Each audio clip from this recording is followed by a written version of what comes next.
विश्वरत्न doctor Babasaheb Ambedkar, माता रमाई, माता भीमाई यांना मी प्रथम वंदन करतो। जय भीम।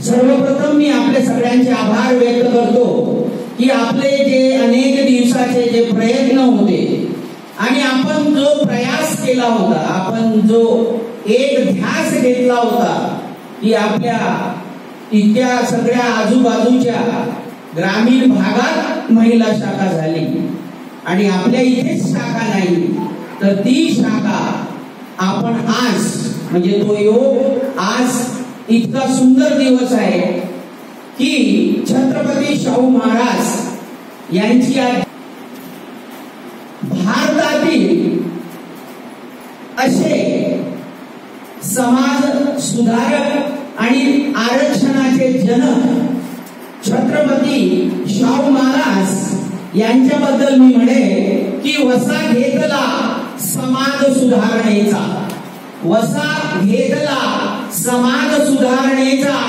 ठाव घेतला बहुजनांच्या मनाचा, ठाव घेतला बहुजनांच्या मनाचा, प्रतिकार केला दुष्ट जाती भेदांचा, प्रतिकार केला दुष्ट जाती भेदांचा, अभिमान वाटतो, अभिमान वाटतो छत्रपती शाहू महाराजांचा, छत्रपती शाहू महाराजांचा।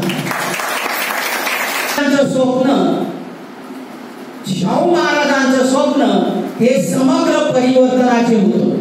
म्हणजे शाहू महाराज हे समग्र म्हणजे पूर्ण समाजाचं, प्रत्येक घटकाचं परिवर्तन करण्याबाबतीत त्यांचं मत होतं। त्यांचा दुसरा विचार, त्यांचं दुसरं स्वप्न असं होतं की सामाजिक न्यायाचं। छत्रपती शाहू महाराज हे सामाजिक न्यायावर जेवढा खोल सातत्याने विचार केला आहे तसा विचार भारतामध्ये यापूर्वी कुणी केला नव्हता। म्हणजे छत्रपती शाहू महाराज यांनी जो खोलवर विचार केलेला आहे सामाजिक न्यायाचा तो आतापर्यंत कोणी केलेला नाही। सांगत आहे सगळ्यांना जवळपास ही गोष्ट माहित आहे, गंगाराम कांबळेची गोष्ट माहित आहे, नाव ऐकलंय का गंगाराम कांबळेचं कोणी? किती लोकांनी ऐकलेलं आहे? ऐकलेलं आहे कोणी बसलेल्यापैकी? नाही म्हणजे शाहू महाराजांच्या बद्दल ठीक आहे। तर आता आपण ही गोष्ट त्यांची अत्यंत महत्वाची आहे ती गोष्ट आपल्याला सांगणार आहे। छोटंसं उदाहरण आहे। छत्रपती शाहू महाराज यांच्या दरबारामध्ये गंगाराम कांबळे नावाचा एक महान सेवेकरी होता। म्हणजे छत्रपती शाहू महाराज त्या काळातली गोष्ट आहे। छत्रपती शाहू महाराज यांच्या दरबारामध्ये गंगाराम कांबळे नावाचा महान सेवेकरी होता। आता पहिले कसं काय, पहिले वेगवेगळं काही असे प्यून, ऑफिस बॉय असे काही पद नव्हते। तेव्हा काय होतं, सेवेकरी काम करत होतं तर सेवेकरी। आता आज आपल्या इथं काम तर झाडू मारायचंच राहते, काम तर झाडू मारायचंच राहते, पण तिला काय नाव देते, ऑफिस अटेंडंट। तिला वाटते की बाबा खूपच बरं वाटते आपल्याला काही आणि पावडर विकायचं काम करते, त्याचा आत्मअभिमान वाढवा म्हणून हे काही पद दिली जातात। तर हा जो गंगाराम कांबळे होता, हा गंगाराम कांबळे शाहू महाराजांचा अत्यंत लाडका, म्हणजे शाहू महाराजांचा अत्यंत लाडका, अतिशय आवडता जिव्हाळ्याचा सेवक होता। म्हणजे एखादं राहते की नाही, आपल्याला राहते ना कोणी एखादा लेकरू आजीच्या लय लाडात राहते, चार नाकवर राहते म्हणजे एकच लाडात राहते। महार समाजाचा होता तो छत्रपती शाहू महाराज, कुठे महार समाजाचा गंगाराम कुठे, पण गंगारामाला ते खूप आवडत होते, गंगाराम त्यांना खूप आवडत असायचा, तो सेवक होता। आता तो अतिशय जिव्हाळ्याचा होता। हा का बरं लागला तर मी जसं म्हटलं की आरक्षणाचे जनक कोणाला म्हटलं जाते? छत्रपती शाहू महाराजांना. तर जेव्हा आरक्षण शाहू महाराजांनी डिक्लेरेशन केलं आणि जेव्हा वेगवेगळे लोक त्या राखीव जागेमध्ये लागले, तर त्या राखीव जागेमध्ये लागलेला तो सेवक होता. म्हणजे त्याला तिथं भेटली असती का संधी? नाही भेटली असती. पण जेव्हा राखीव जागा आल्या आणि त्यावेळेस ती जागा निघाली आणि तिथे तो गंगाराम लागला आणि तो अतिशय प्रिय कोणाचा झाला? शाहू महाराजांचा. आता आणि त्याची नेमणूक झाली आणि तो जसं आपल्याकडे आपल्या नगराचे काय नाव राहतील? काय राहते आपल्या नगराचे नाव? रमाबाई नगर, भीमनगर राहतेच की नाही, है ना? तर तो तिथे कोल्हापूरला सिद्धार्थ नगर मध्ये राहायचा. तिथे जवळच एक नगर होतं सिद्धार्थ नगर, तिथे तो राहायचा. आता तिथे तो काम करायचा, साहेबांच्या शाहू महाराजांच्या जवळच राहायचा. आता एक दिवस काय झालं की शाहू महाराज हे मुंबईला काही दौऱ्यानिमित्त गेले आणि 2 दिवसांनी ते आले. 2 दिवसांनी ते वापस आले मुंबईचा दौरा करून. आणि जेव्हा ते आले तेव्हा परत तेव्हा त्यांना नेहमी म्हणजे जेव्हा शाहू महाराज असायचे तेव्हा त्याच्या मागे पुढं लाडाचं लेकरू असतं ते येते की नाही, आजी कुठून बाहेर आली ती चाललं तिच्या जवळ कोणाच्या जवळ, तर तसा तो मागे पुढे राहणारा. तो गंगाराम त्यांना काही दिसला नाही. गंगाराम काही त्यांना दिसेना. त्यांनी इकडे तिकडे पाहिलं. 1 दिवस झाले, 2 दिवस झाले, पण गंगाराम काही त्यांना दिसलाच नाही. आता मला एक पहा, एक किती मोठी गोष्ट आहे. छत्रपती शाहू महाराज तसे क्षत्रिय आहे की नाही, मराठा क्षत्रिय, कुठे राजा आणि गंगाराम महार कोण आहे? गंगाराम महार आहे.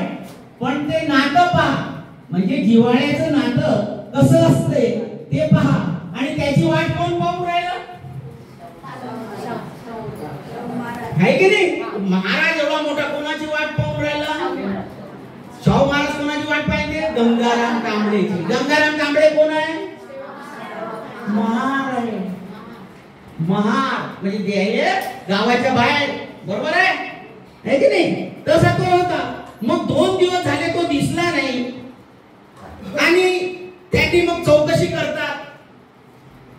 सेवकाला म्हणजे शिपायाला विचार, अरे हा गंग्या गेला कुठं? हा गंग्या गेला कुठं? मला दिसत नाही. मग कुठं आहे तो? राजा माणूस कुठं आहे तो? मग शिपायाला पाठवलं, त्याला घरून बोलवून घेतलं. पाठवून गंग्याला बोलवून घेतलं आणि त्याला पहिला प्रश्न विचारतात. मग तो आला गंग्या, त्यांच्यासमोर उभा राहिला आणि मग शाहू महाराजांनी त्यांना प्रश्न विचारला, अरे गंग्या तू वाड्यावर का नाही आला? विचारलंच नाही का? मग 2 दिवस झाले दिसून आले तो माणूस तळमळ होऊन राहिला. त्याने पाहिल्यावर म्हणते कोण नाही आला तू? तू मान खाली घातली. त्यांनी मान खाली घातली आणि म्हणतो गुस्ताखी माफ असावी सरकार. गुस्ताखी म्हणजे बाबा माझी चूक झाली, मला माफी असावी, मी सेवा सोडून दिली. त्यांनी काय म्हटलं की मी हे सेवा सोडून दिली, सेवा सोडून दिली, मी सेवा सोडून दिली, सेवा सोडून दिली. आता प्रश्न पडणार नाही का? अरे मलाही माहित नाही, मी गावाला गेलो आणि हा म्हणते की मी नोकरी सोडून दिली, बा सेवा सोडून दिली. कुणाला विचारून सोडली आहे की नाही? मी राजा आहे, मला माहित नाही, तू कोणाला विचारून सोडली? चुकी माफी असावी सरकार. म्हणजे मग त्यांनी म्हटलं की चुकी माफ असावी, सेवा सोडून दिली. माफ करा बाबा पण सेवा सोडून दिली. पण कुणाला विचारून सोडली आणि काय घडलं आहे की नाही? प्रश्न तर पडेलच की नाही की कोणाला विचारून तू सोडली? याने चोरी केली काय? तो म्हणतो नाही, हे खोटं आहे. कसं आहे?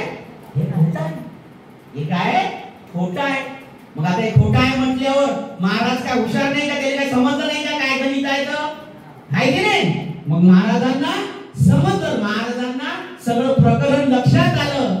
मग न्याय देण्यासाठी मग त्यांचं डोकं तापलं आणि मग ते आपल्या सिंहासनावर उठून त्याला न्याय देण्यासाठी समोर आले.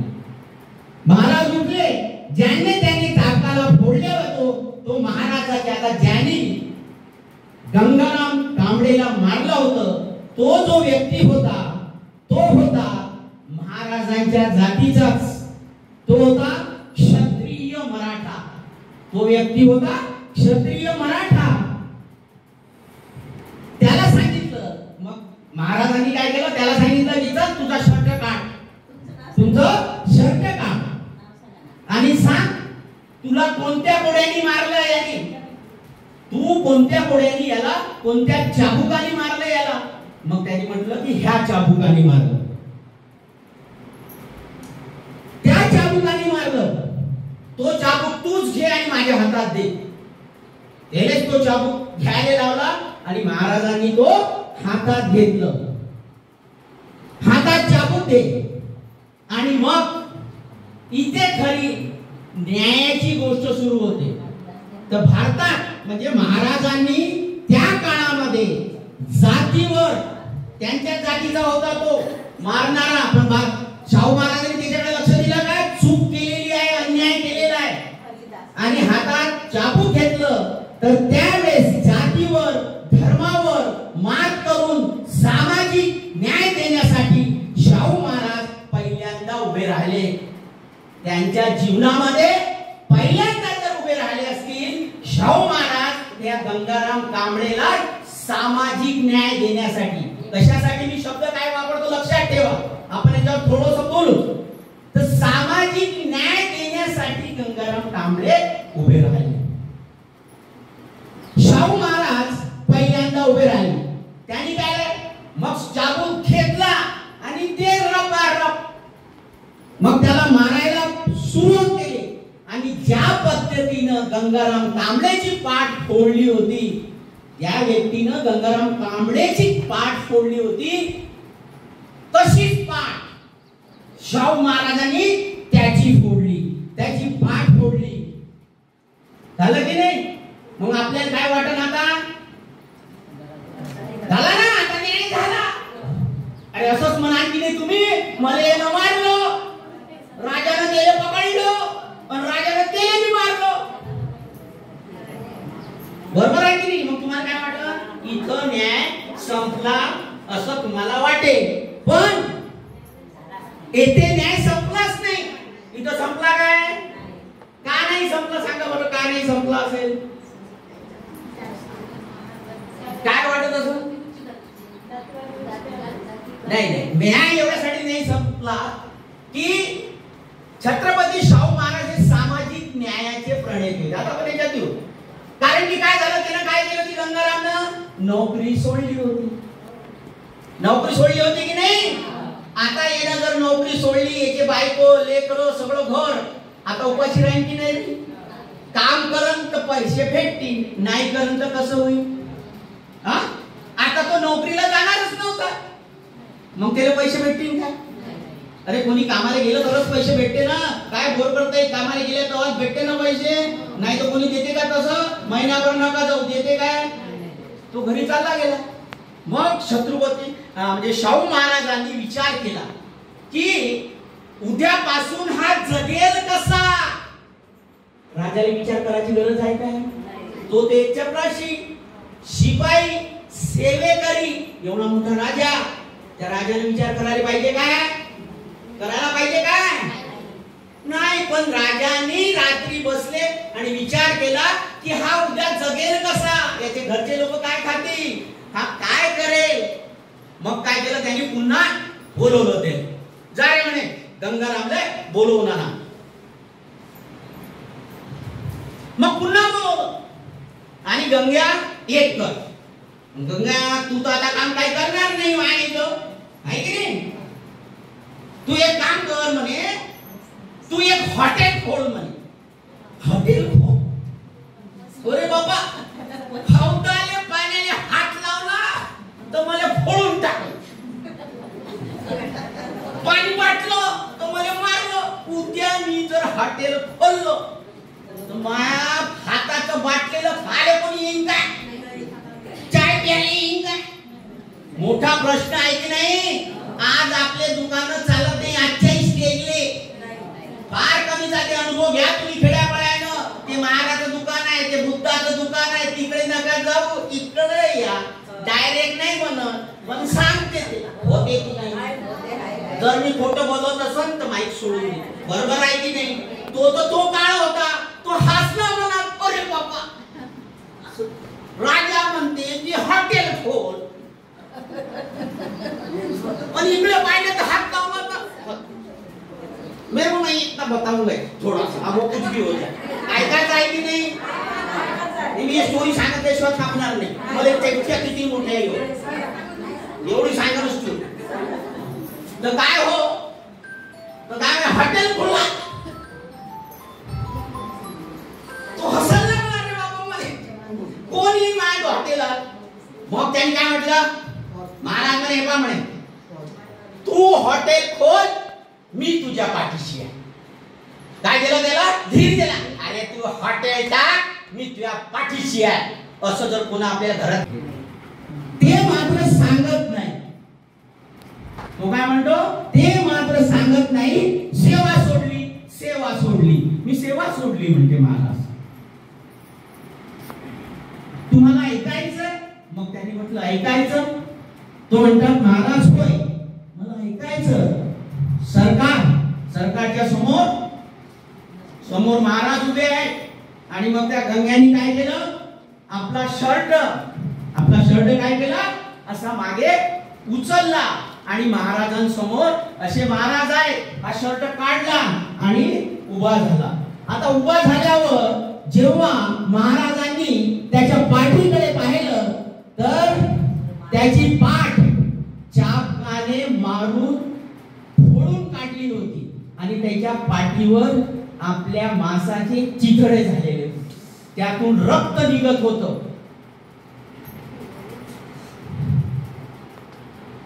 ते चिथडे असे होते की ते पाहून महाराज दहीवरले. ते पाहून झालं नाही, खाली उतरले. पटकन त्याचा काय केला, शर्ट खाली केला. म्हणजे ते पाहणे सुद्धा महाराजांना जड गेले. आणि एक तर तो लाडाचा. आपण घरात आजी असते आणि आजी कुठं बाहेर गेली, घरात आली, जो नातू लाडा गेले बॉम्ब ठोकलं त्याच्या बापानं किंवा माईनं आणि विचारलं कुठे आहे, मग तो जर दिसला तर राग येईल नाही. मग त्याला आला राग महाराजांना. ते महाराज भावलं नाही व त्यांनी त्यांचा शर्ट झाकून दिला. काय झालं, अरे काय झालं, नाही महाराज. एवढं सगळं झाल्यावर तो काय बोलतो, काही नाही झालं महाराज, सेवा सुटली. आता सेवा सुटली साहेब, तर काय सांगायचं काय झालं म्हणून, काही होणार आहे काय. आपण पाहिलं तर गरीब माणसं आहे की नाही. तर काय झालं, कुणी केलं हे, आपण. मग त्यांनी काय म्हटलं, कुणी केलं हे. तर त्यांनी म्हटलं की आपण जे घोड्याला पाणी पाजतो तो जो हौद आहे, आपण जो घोड्याला पाणी पाजतो त्याचा एक हौद होता, त्या हौदाला माझा हात लागला आणि ते पाणी काय झालं, पहिले पाणी बोटात होतं, बाटात होतं, माहित आहे काय. हात लावला तर बाटात होता. लोक आंघोळ करत होते आपल्याला.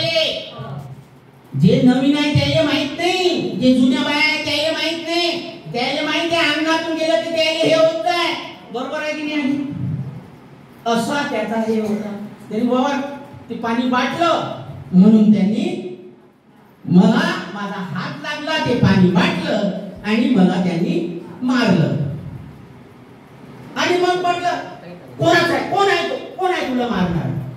महाराज गरीब माणूस काय करते, आपलं कोण वाली नाही. महाराज हे सांगून तो उलटच होईल. तो काय म्हणते, महाराज आपलेच दात आणि आपलेच होठ, आपलेच दात आणि आपलेच होठ. काय बोलावं, आहे की नाही. काय बोलावं, तुम्ही जर चांगलं राहिला तुमचा मूळ तर तेल सोडून द्यायला मलाच मारा असं वाटते की नाही. महाराज एकदम आपल्याकडून होईल असं वाटते काय. कुठं कामाला जातो एकदम मालक आपल्याकडून होईल असं वाटते काय. त्याची चोरी कोणी करून आपल्यावर चालत होते की नाही आपण. बरोबर आहे की नाही. मग असं तो गंगाराम प्रकरण मिटलं. त्यावेळेला आता प्रकरण मिटलंच आहे, आता काय सांगायचं, कुणी मारलं. मग आता कल्ला करून विचारून राहिले, सांग कोणी मारलं म्हणून.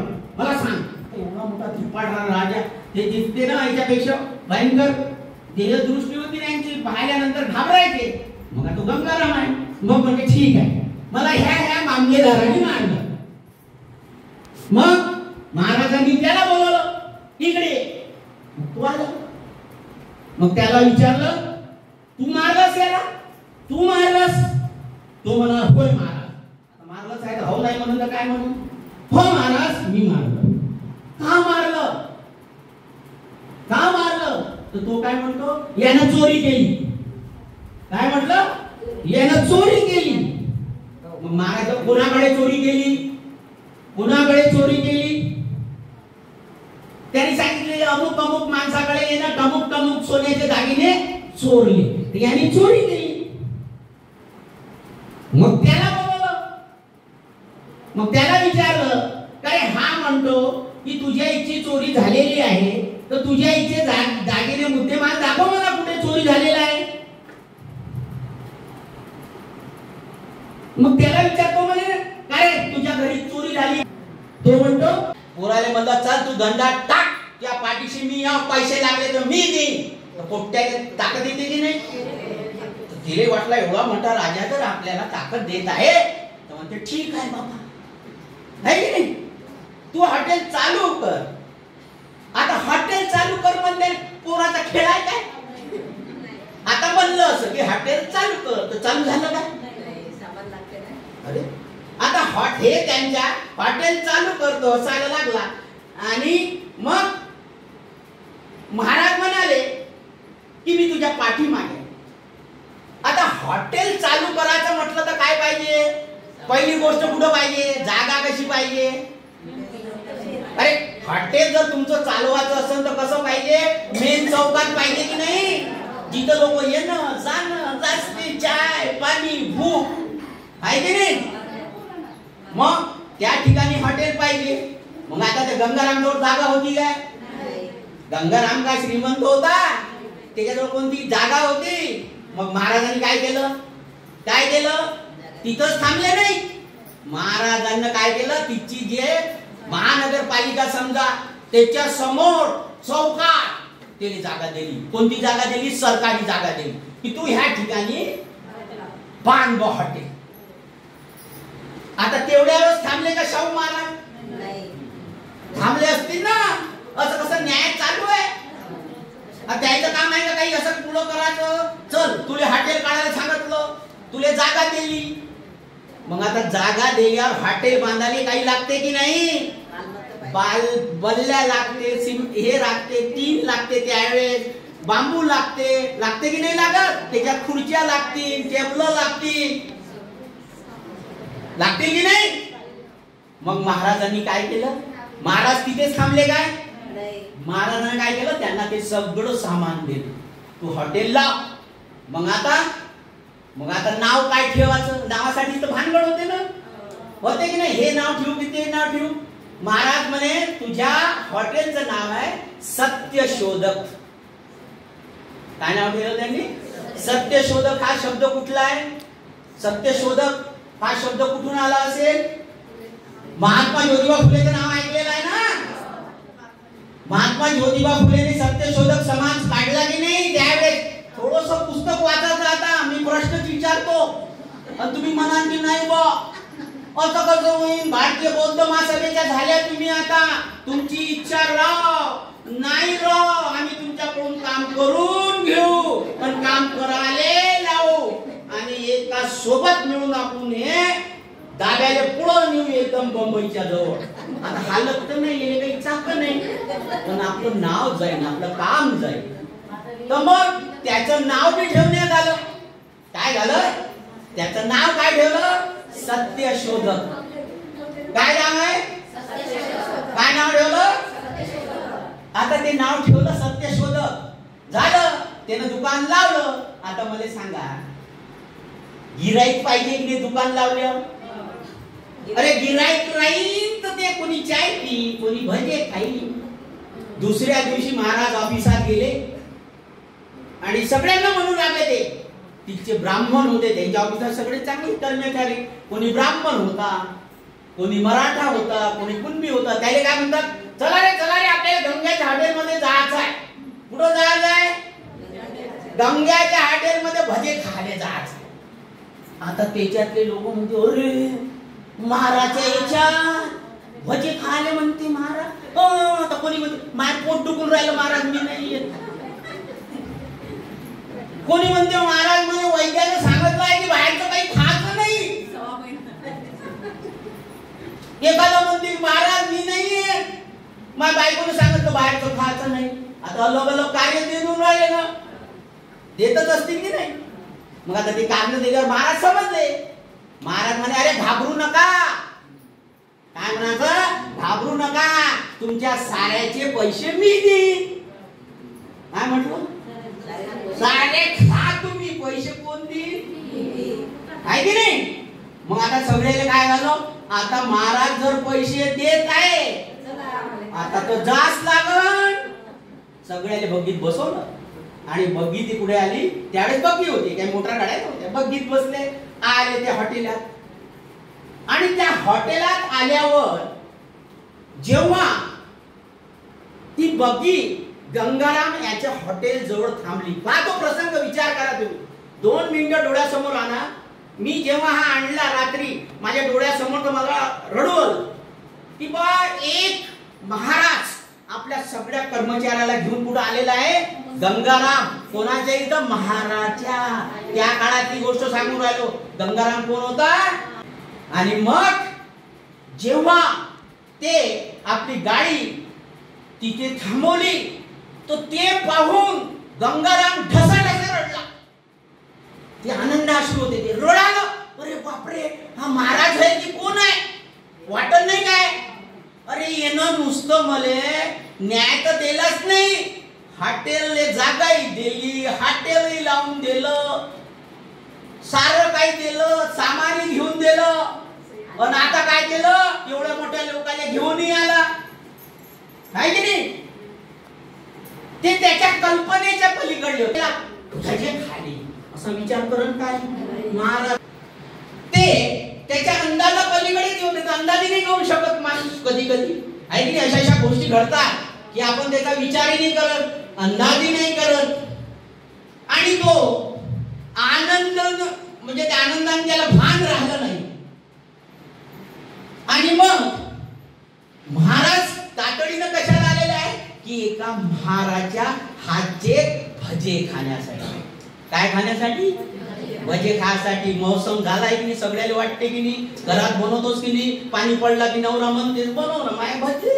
अरे पण बेसन तर नाही, कांदे नाही, कुठून बनवू? मग म्हणते मी आणतो.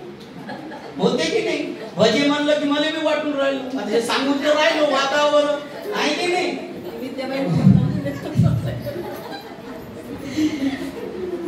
त्यानं धावपळ सुरू केली. मग आलं, धावपळ सुरू झाली त्याची. तिथं देऊ असं होईल नाही का माणसाला जेव्हा पाहून तो. आणि मग तो भजे तळत होता. आणि महाराज म्हणतात या सगळ्यांना एक एक प्लेट भजे दे. महाराज काय म्हणतात? या सगळ्यांना एक एक प्लेट भजे दे. मग त्यानं दिले सगळ्याच्या हातात. आता ते खाली माग पुढं. अरे खाईन काय? अरे ज्याच्या हातचं पाणी नाही पिऊ शकत होते त्यानं काय दिलं? भजे. आता महाराज समोर पडलेला. आता व्यक्तही नाहीये आणि गरम झाले. आणि त्याच्यात ब्रँडिंग लागते की नाही, कोणती वस्तू. जसा मुंबईचा वडापाव फेमस आहे की नाही, त्याने पाहिल्यावर. आणि त्याच्यात महाराज काय म्हणते? अरे सबनीस. एक सबनीस नावाचा माणूस. अरे सबनीस, अरे पाय ना कसा खमंग भजे बनवलेले आहे. काय वास मला सुंदर. पाय ना म्हणजे तोंडाले पाणी सुटलं. अरे काय म्हणे पडापडा काय बनवते म्हणे गंग्या भजे.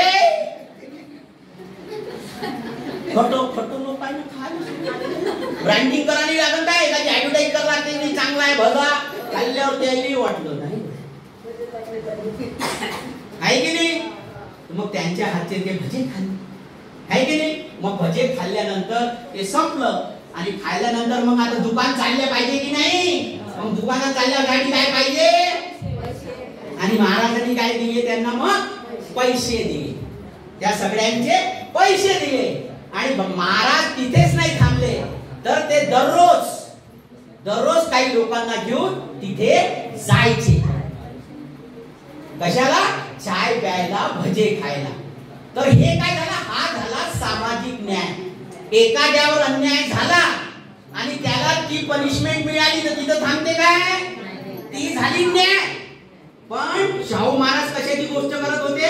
सामाजिक न्यायाची. जर त्याला तिथं सोडून दिलं असतं तर गंग्या उपाशी मेलं नसतं काय? आणि दिलं आणि त्याचं हॉटेल चालल्या पाहिजे याची म्हणतात. नुसतं माय बाप त्याला मोठंच करते काय? नाही, बस लास्ट. तर हे कर्तव्य पूर्ण करावं लागते, त्याला म्हणते सामाजिक न्याय. तर अशा प्रकारे सामाजिक न्याय कोणी केला? छत्रपती शाहू महाराजांनी. आणि शेवटचं 4 लाईन शाहू महाराजांना बोलतो की सिंहाची चाल गरुडाची नजर, सिंहाची चाल गरुडाची नजर, महिलांचा आदर, शत्रूंचे मर्दन, असे असावे मावळ्यांचे वर्तन. हीच छत्रपती शाहू महाराजांची शिकवण, थँक्यू व्हेरी मच. धन्यवाद.